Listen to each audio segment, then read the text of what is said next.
page of this week's Business Courier, a question about Tower Place. Tower Place and its neighboring 10-story parking garage could soon be on the auction block.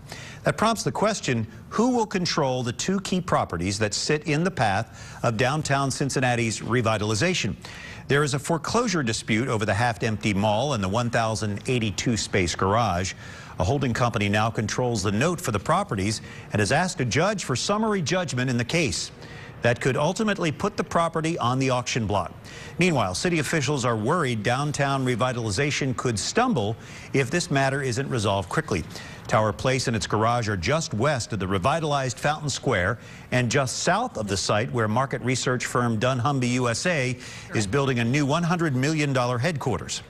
For more on that top story, Cincinnati Business Courier publisher Jamie Smith is joined by reporter Lucy May. Jamie and Lucy. Thanks. Lucy, thanks for being here today. Sure. Great story, by the way. Thank you. Very interesting. Kind of the tale of two cities. Yeah. You've got the mall, who's operating in the red, and you have the garage, who's quite a bit a moneymaker. How does it complicate the story?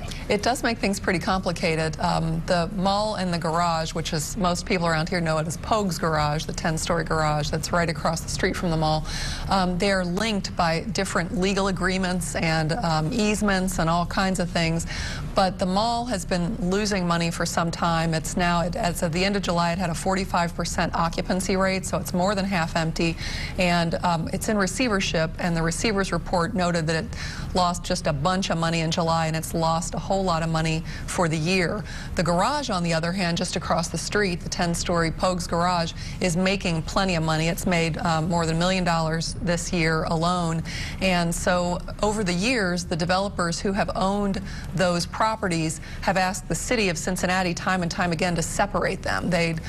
City officials feel like the idea is they want to get all the cash they can out of the garage without having to worry about the mall. The city does not favor that approach.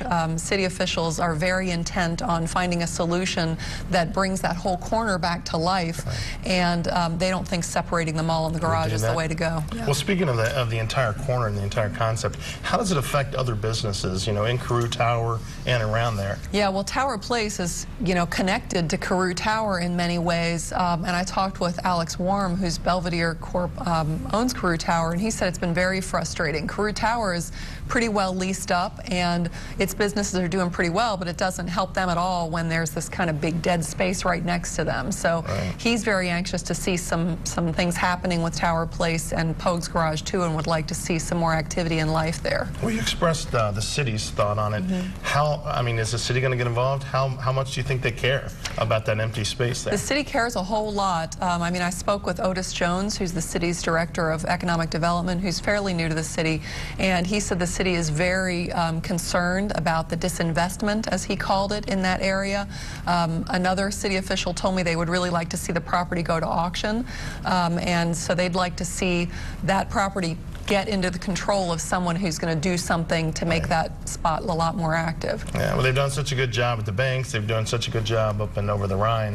And obviously Fountain Square. So you hate to see that, the center of the city like that fall apart. Right. What's the timetable on the legal issue? Where are we? When are we going to see some things happen? There's a hearing scheduled for Monday, and the lawyers involved told me that, it's anyone's guess exactly what will happen at the hearing. In theory, the magistrate who's been hearing these cases could decide on Monday, let's send this thing to auction and get it moving. It's more likely that it'll be a longer process, that there will be some legal hoops to jump through before that happens, but there are plenty of people who hope auction is the end game, but the next legal proceeding will be Monday. And there's a lot of different parties involved in the outcome, and I'm sure we'll continue to follow that. We sure will. All right, excellent. Again, thanks for being here today. Sure, thank you.